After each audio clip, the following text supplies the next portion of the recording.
तो बच्चों आज की क्लास में हम लोग पढ़ेंगे law of demand. Last class में आपको मैंने डिमांड कर्व के बारे में बताया था, उसके अंदर कुछ एक इम्पोर्टेंट चीज भी बताई थी। अगर आपको याद नहीं हो तो आप पुराने इससे पिछले वाले पार्ट को देख सकते हो, वीडियो को, तो आपको मिल जाएगा क्या कराया था मैंने उसमें। उसमें सबसे इम्पोर्टेंट चीज आपको एक बात बताई थी कि जो प्राइस और क्वांटिटी डिमांडेड होती है ना, उसके बीच में इनवर्स रिलेशनशिप होता है। इसी वजह से स्लोप जो होती है वो डाउनवर्ड होती है, राइट।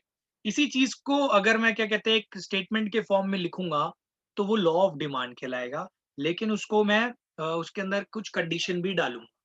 तो लॉ ऑफ डिमांड पहले ये लिखिए, जो डेफिनेशन है इसकी। तो जैसा कि आप इस डेफिनेशन को देख सकते हैं, इसमें इंपॉर्टेंट पार्ट देखिए। Law of demand states that the inverse relationship between price states the inverse relationship between price and quantity demanded. जैसे आपको एक वो बनाया था ना, यहाँ पे आपने पिछली क्लास में भी एक ग्राफ, तो ऐसे जा रही थी लाइन। यहाँ पे क्वांटिटी थी इस वाले उस पे, और यहाँ पे प्राइस था।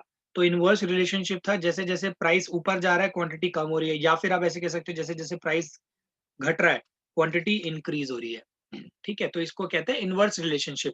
अगर एक चीज बढ़ रही है तो दूसरी क्वांटिटी डिक्रीज हो रही है। लेकिन आपको मैंने एक चीज और बताई थी कि यहाँ पे कुछ कंडीशंस होती है। आप बाकी सारे फैक्टर्स को कांस्टेंट रखते हो, जैसे कि क्वालिटी हो सकती है, ठीक है, काफी सारी चीजें होती है, तो ऐसे फैक्टर्स को हम कांस्टेंट रखते हैं। तो पता है क्या, आपके इकोनॉमिक्स में ना ये जो लाइन लिखी है ना, कीपिंग अदर फैक्टर्स कांस्टेंट और इक्वल, इसकी ना एक शॉर्ट फॉर्म है। इसको मतलब शॉर्ट फॉर्म नहीं, इसके लिए एक टर्म डिफाइंड है, सेटेरस पेरिबस। ये क्या कहते हैं, ये एक टर्म है। इसका मतलब क्या है, keeping all other factors constant या फिर इक्वल। तो इसको हम सेटेरस पेरिबस बोलते हैं। ये बाहर का वर्ड है, it's not an Indian word, Indian English में नहीं आता, तो ये बाहर का है। तो आप ये भी लिख लीजिए अपने जनरल नॉलेज के लिए कि इसको हम बोलते हैं, इस लाइन को रिप्लेस इससे कर सकते हैं, सेटेरस पेरिबस। तो ये है आपका लॉ ऑफ डिमांड। तो अब आप देखिए, हम पढ़ने वाले हैं अब assumptions of law of demand. मतलब देखिए, किसी भी कोई भी लॉ होता है ना, उसमें हम कुछ चीजें अज्यूम करते हैं। जैसे अभी आपको मैंने लिखवाया था सेटेरस पेरिबस, उसका मतलब ये बताया था कि कीपिंग अदर क्या कहते हैं फैक्टर्स कांस्टेंट। तो वो कौन कौन से फैक्टर्स है वो भी आपको यहाँ पे मिल जाएंगे। तो देखिए, सबसे पहला factor, prices of the substitute goods do not change. आपको मैं इसका एक एग्जांपल दे सकता हूँ। सब्स्टिट्यूट गुड्स के अगर प्राइसेस बेटा चेंज हो जाएंगे ना, तो आपका लॉ ऑफ डिमांड वैसे वर्क नहीं करेगा।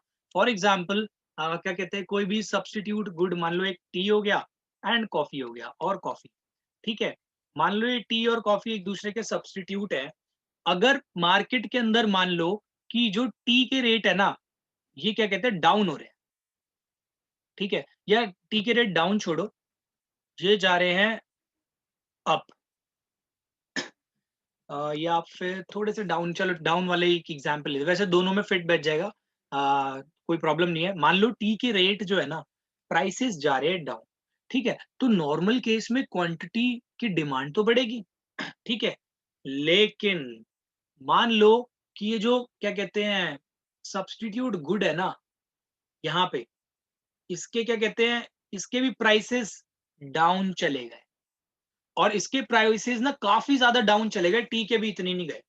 तो क्या होगा कंपैरेटिवली, अगर ये जो कॉफी है सब्स्टिट्यूट गुड, इसके प्राइस भी चेंज हो गए, तो ये जो क्वांटिटी जितनी बढ़नी थी ना, ये डिमांड उतनी बढ़ेगी नहीं, बल्कि इसकी डिमांड बढ़ जाएगी।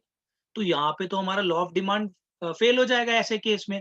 इसीलिए हम अज्यूम करके चलते हैं कि जो हमारा सब्स्टिट्यूट गुड है ना, इसके प्राइसेस नहीं गिरने वाले। मैं फिर से रिपीट कर रहा हूँ, अगर यहाँ पे कॉफी के प्राइसेस ज्यादा तेजी से गिर गए टी के प्राइसेस से, जो टी के प्राइस गिरने की वजह से जो क्वांटिटी डिमांड ज्यादा होनी चाहिए थी ना, वो नहीं हो पाएगी, क्योंकि लोग कॉफी को प्रेफर करेंगे, क्योंकि कॉफी ज्यादा सस्ती हो गई है। तो इसीलिए हम ऐसा केस ना बने, लॉ ऑफ डिमांड इस केस में तो वैलिड नहीं होगा।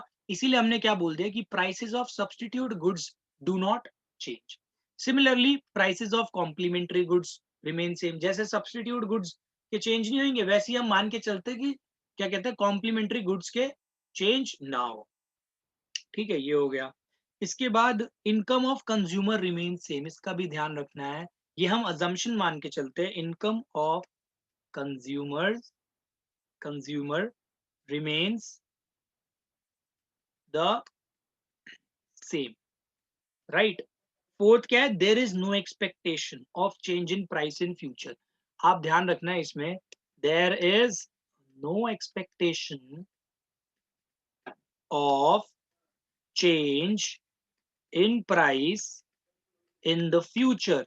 ये मैं आपको इसलिए लिखवा रहा हूं, मान के चलिए कि अभी ना कि क्या कहते हैं, कोई भी एक प्रोडक्ट है एक्स, ठीक है, इसके प्राइसेस बढ़ गए, लेकिन आपको ये पता है कि यार ये 2 दिन बाद वापस प्राइसेस डिक्रीज होने वाले हैं, सबको पता है ये बात, ठीक है। तो अगर पहले से ही एक्सपेक्ट कर लिया उन्होंने कि भाई फ्यूचर में प्राइस डाउन जाने वाला है 2 दिन के बाद, तो भाई इसकी क्वांटिटी क्या कहते हैं यहाँ पे, मतलब इसका इतना इफेक्ट नहीं आएगा, या फिर क्या कहते हैं डाउनवर्ड का आएगा। मेरा कहने का मतलब ये है कि अभी यहाँ पे ये हाई गया ना, तो इसकी क्वांटिटी मतलब जितना क्या कहते हैं लोगों को क्वांटिटी खरीदनी थी ना, ऑफ कोर्स अगर इसका प्राइस हाई जाएगा तो क्वांटिटी डिमांड डिक्रीज होगी। लेकिन अगर आपने ये पता लगा लिया कि भाई 2 दिन बाद तो ये वापस नीचे आने वाला है, तो इसकी क्वांटिटी डिमांड जितनी डिक्रीज होनी चाहिए थी ना, उससे भी ज्यादा डिक्रीज होगी।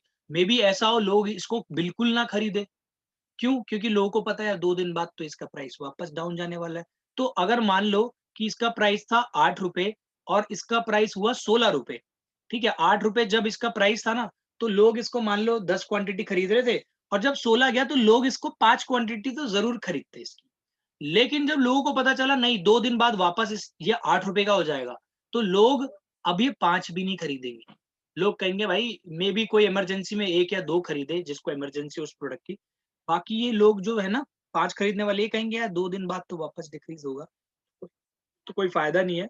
तो यहाँ पे हमारी एक्यूरेसी थोड़ी खत्म हो जाती है अगर हमें फ्यूचर का प्राइस एक्सपेक्टेशन पहले से ही पता चल जाए।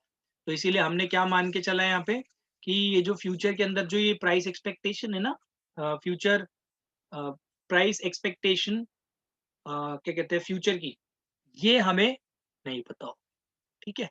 एक्सपेक्टेशन नहीं होगी कोई भी फ्यूचर के प्राइस से। Next and last, test and preferences. Test and preferences of the consumer remains the same। तो ये भी ध्यान रखना है कि अगर टेस्ट और प्रेफरेंसेस सेम नहीं रहे ना, तो लॉ ऑफ डिमांड फॉलो नहीं कर पाएगा। मान लो आप चाहे अगर टेस्ट चेंज हो रहा है लोगों का, अगर मान लो कि प्राइस डिक्रीज भी हो रहा है ना, तब भी क्वांटिटी अगर ये प्राइस डिक्रीज भी हो रहा है तब भी क्वांटिटी इंक्रीज नहीं होगी। क्यों? क्योंकि लोगों का टेस्ट चेंज हो गया। अब आप कितने भी प्राइस चेंज कर लो, इससे फर्क नहीं पड़ेगा क्वांटिटी पे। तो इसीलिए test and preferences of the consumer remains same.